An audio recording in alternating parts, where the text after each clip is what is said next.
and we'll get started. I'm gonna make this quick tonight, so if you guys want me to slow down, just yell at me. I don't mind being interrupted. And yep, okay, it says it's recording, and then I'll post a link in the group for it and everything. And there was something else I was gonna tell you. So this is just going to be like, here's some info for you that usually will help. And I want it to really be where we can kind of hash out some situations. So at the end, if you guys have a situation where you'd like to apply this principle that I'm teaching you, but you're not sure how that might look, or maybe you just need some help with the verbiage, be thinking of that while I'm talking and maybe jot it down. And then at the end, let's go through some of the verbiage that might help utilize this principle in that situation. So I've included some situations, but I'd love to hash out more with you guys and really help think of a lot of them. So tonight we're just going to be talking about a principle called if I will or would you. And these are some very simple words that can really do powerful things. It's a versatile tool, so you can use it in almost any situation. And the biggest thing here is this is going to save you energy and time. So we talk a lot about working smarter, not harder. And these 4 words, if I will you, 4 words will save you a lot of energy and a lot of time. One of the reasons that a lot of people quit this is because they put forth a lot of energy without a lot of results and they get burnt out. And so these 4 words can really help prevent you from having burnout and being discouraged, and keep you from being unproductive, going down roads that aren't going to produce results, to make sure that you're spending your time on things that will produce results and get results. So this another thing about this principle is it sets the stage with healthy boundaries right from the beginning of any interaction, and there's a lot of value in that. So setting the stage with healthy boundaries can do really amazing things, not just for you but for other people too. I will say up front that whenever you're utilizing healthy boundaries in life, there are people who don't handle boundaries well, just maybe in a way that they were raised, or just some issues that they have. And so I want to make sure that you don't take that personally. Using this tool is very healthy. It's going to, produce some better results for you and help you use your time better. But I will say up front that there are going to be situations when you do this where you might feel the effects of maybe like somebody who doesn't like boundaries, or you might have no's more often than you would otherwise. And I'm going to talk about why that's actually a good thing, because we have to get a certain amount of no's in order to get yeses. And I think that sometimes people are so afraid of getting no's that they don't get yeses because they're always trying to avoid the no's. And I know it seems weird, but just follow me with this. So in this business, a lot of us are women, and we have this tendency to just really want to help people at all costs. And we're like, I just want to do everything I can for you. Sometimes we get overzealous in that passion, and it can actually push people away.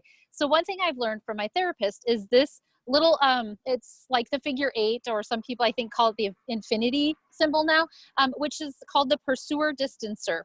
And so sometimes what happens is, instead of meeting in the middle, somebody might come over to the other person's side and push the other person away. So this principle of if I will you actually helps us maintain a healthy pursuer distancer cycle with other people as well. And so you're not coming across as pushy or really just annoying.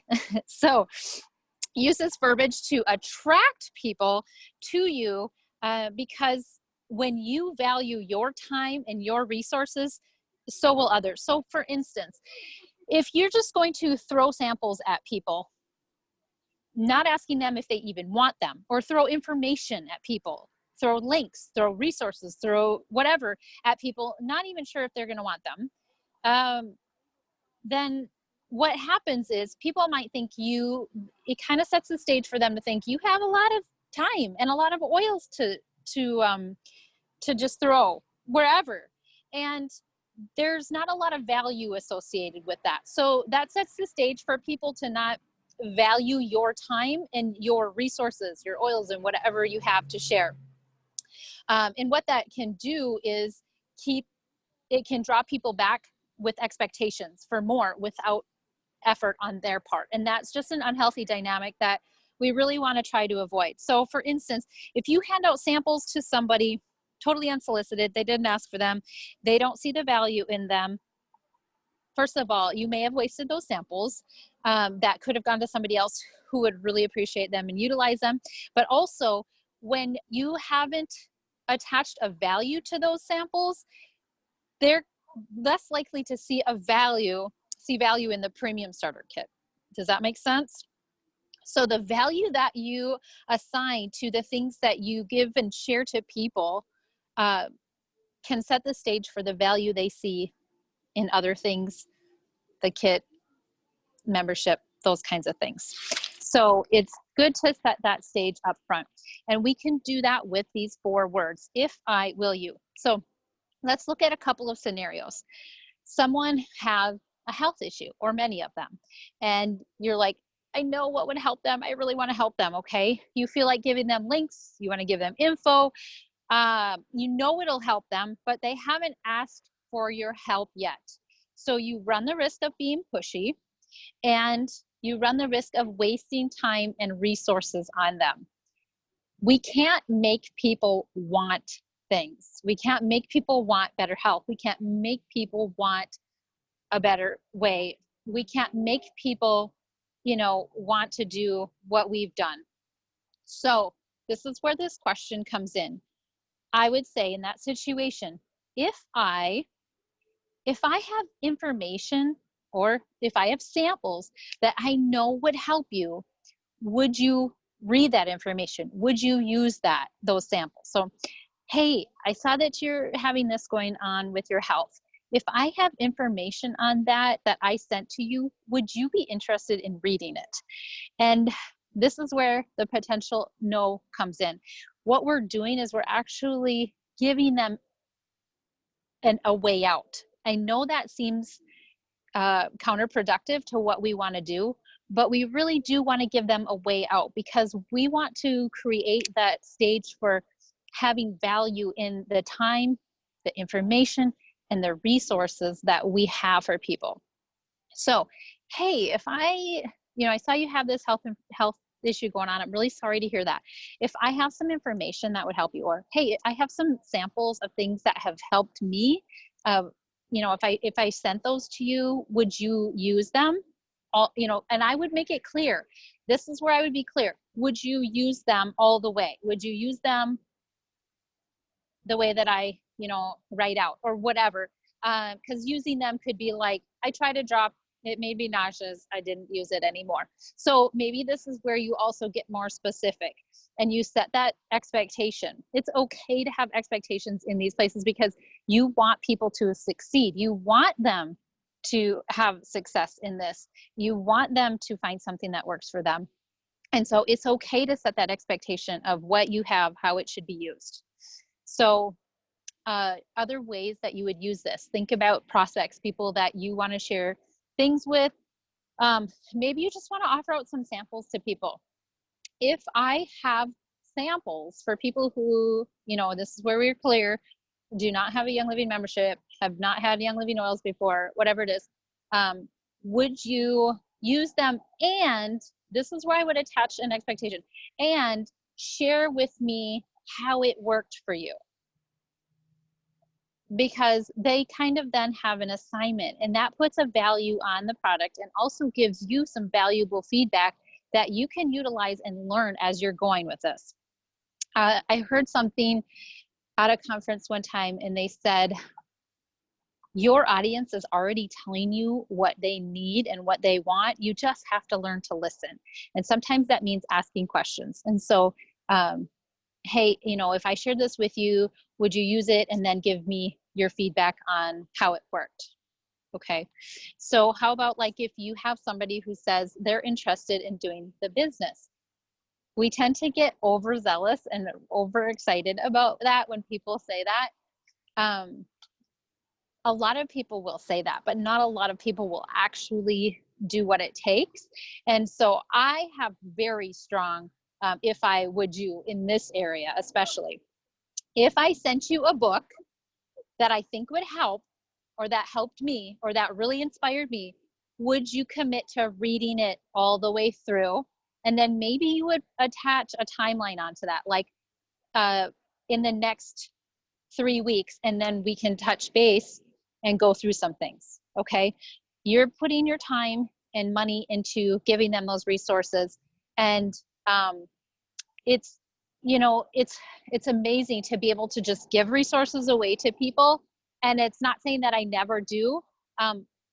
Sometimes if you can assess what the person is like, if they're the kind of person that does what they say they're going to do, or they commit to things, or they, maybe don't have the like victim mindset. If I see somebody that has a victim mindset and they're asking for something, I will definitely attach expectations on anything that I put forward to them. And that is for their benefit as well as mine. And it's honestly more for their benefit than mine, because that takes more of my time to do that, where I would rather just give it to them. And I have stacks of these books. I'd rather just give it to them. But that just sets them up better for success too. So whether it's like it's windy, whether it's like a book or sometimes a CD, if I mailed you this, would you commit to reading or listening to it in the next 3 weeks and then giving me your feedback? Again, this gives them an out. We're giving them an out because we are making sure that our resources and our time are going to places that are going to be productive. Okay. So, we're wise stewards of the things that we have, and being a wise steward of the things we have just means that we're making sure that they're going to places that are, people, places, efforts, things that will do well with them. So now that we've done that, and if you guys are thinking of some scenarios of like, how would I use if I would you in this situation, let me know. But now that we're thinking about that, I just got a message from my goat person, Faith, triplet bucklings. Okay, so that was distracting. I need to figure out how to turn that off when I'm doing videos. So now we come to the next part where you're getting no's. Okay, you might have somebody go, I'm really busy right now. It's a really busy time. I don't think I'd be able to read it in the next 3 weeks. Celebrate that, because that means it wasn't the right time and you didn't waste your efforts and your time on them then. Not to say that they would be a wasted effort. It's just maybe not the right time for them. And sometimes, a lot of times in this, people want the easy button, and changing our health, growing in things for success, all of these things, they're not easy.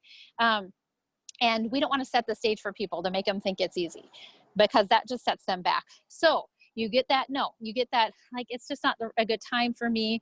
Or, well, if you're sending somebody health information, they might say, well, my doctor said this and this.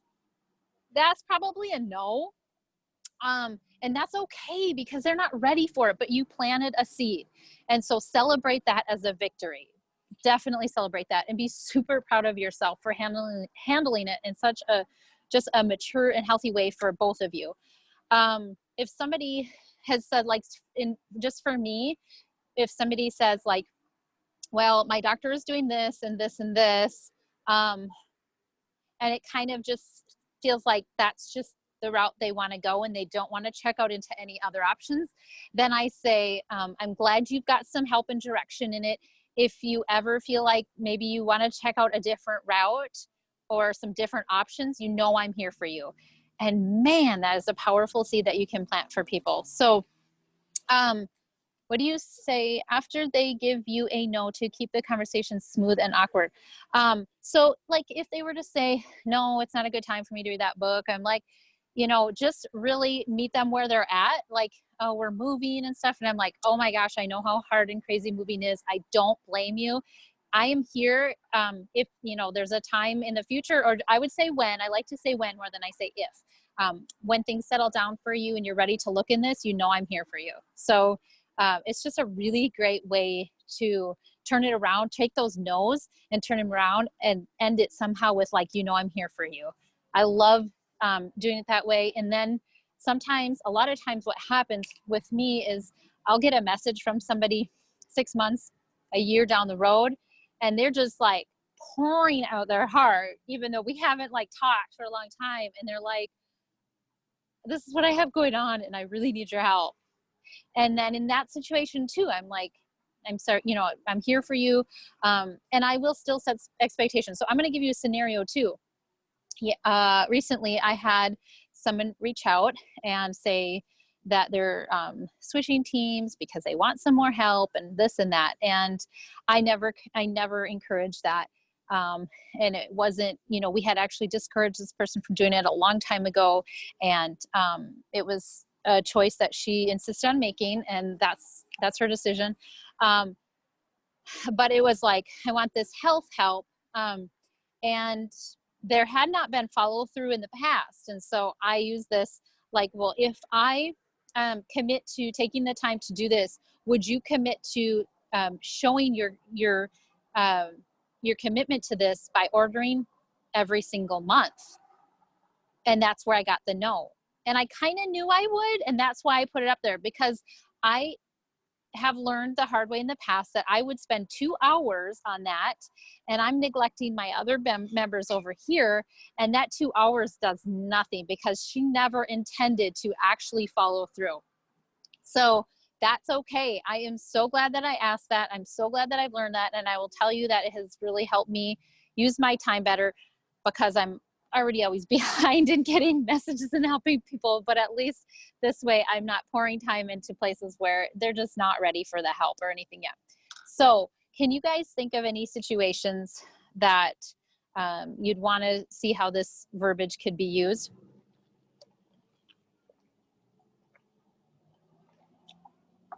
I have several, I'm in like the Moothers group for the moms, the Tillamook Moothers. But they're always posting, my baby's got colic, my baby has a fever, like there's always some issue. And it's a small community, so everybody's always giving their 2 cents, and it's everything from like rush to the emergency room to, why don't you try a tea bag or something. Like it's a total mix of advice and stuff. But I've never like commented or messaged or anything like that, because some of them I've talked to enough that it wouldn't be like a cold message or anything, but the rest of them, there's just no way to say it without sounding, and they all know I sell Young Living, so small town. So that might be a better, like if I had some information about this that I could message you, would you read it or whatever? Yeah, I agree. I love those situations for that. I will, one of the most frequent comments that I have and stuff like that is if I have some information, or if you're, how have I said it? I'm trying to think of exactly how I've said it, but like, yeah, if I would, what did I say? Something like that. If I have some information that would help you, would you be interested in it or something? But yeah, now I'm trying to think, that's not how I word it. I'd have to go back anyway, but yeah, it's just kind of like leaving the door open for them. So it's not like you're pushing, which is, what people associate with MLMs and stuff like that. And it's like, no, we are just, it's, and I think that this language is so good for helping. Sometimes when we get into this, we act desperate. Like we really need new members. We really need more members. We need more builders. And so it helps us kind of get out of that desperate look, like, well, we're just here to serve who's put in our path and who's going to be a good steward of our time and stuff. And the rest, that's okay. So it's opening up that door. And I think in your situation, it's hard, like, because I feel like you being a nurse, Teresa, is like, if I were a mom like that and a nurse reached out and said, hey, you can message me or whatever, if you, whatever, I'd probably want to reach out to you more. So I know that's not like duplicable or anything, but I feel like in that situation, I'd probably say that.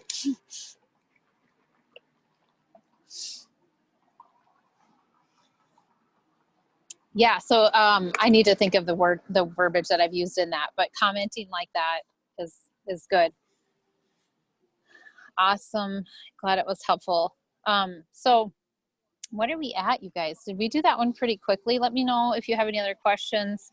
As we're going through, like if you have a situation where you're like, how could I use that if I would you principle? Post it in our group and we can like totally work out the verbiage together. And I think that would be helpful for a lot of people. So this is something that you kind of just get better at as you go. And once you do it, you're going to start really seeing just how much it helps you and it helps other people more.